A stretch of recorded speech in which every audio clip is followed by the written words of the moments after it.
আসসালামু আলাইকুম। দীর্ঘ হিসাব নিকাশ শেষে উয়েফা নেশনস লীগের লীগ পর্ব শেষ হয়েছে। নিশ্চিত হয়েছে ৮টি দল। আগামী শুক্রবার সুইজারল্যান্ডের নিয়নে অনুষ্ঠিত হবে শেষ ৮-এর ড্র। ২০২৫ সালের মার্চে অনুষ্ঠিত হবে ২ লেগের কোয়ার্টার ফাইনালের ম্যাচগুলি। সেমিফাইনাল ও ফাইনাল হবে আগামী বছরের জুন মাসেই।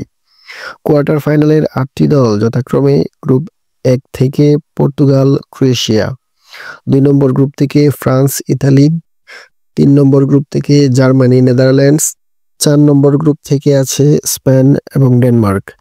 ২০১৮ সাল হতে চালু হওয়া নেশনস লিগে ৫৫টি দেশ অংশগ্রহণ করে।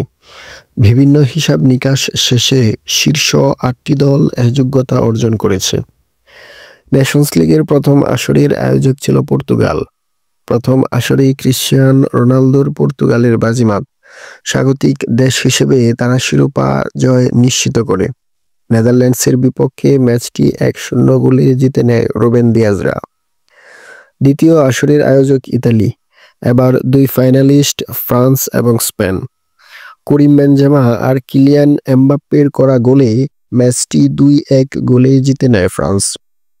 তৃতীয় আসরটি বসে নেদারল্যান্ডসে। আগের আসরের রানার্স আপ হওয়া স্পেন এবার নিশ্চিত করল নেশনস লিগের শিরোপা। ক্রোয়েশিয়ার বিপক্ষে গোলশূন্য ড্র হলে শিরোপা নির্ধারিত হয় পেনাল্টি শুটআউটে।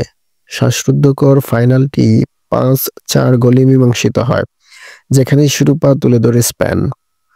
অর্থাৎ এখন অবধি ৩ ফাইনালে ৩টি ভিন্ন দেশ চ্যাম্পিয়ন হয়েছে।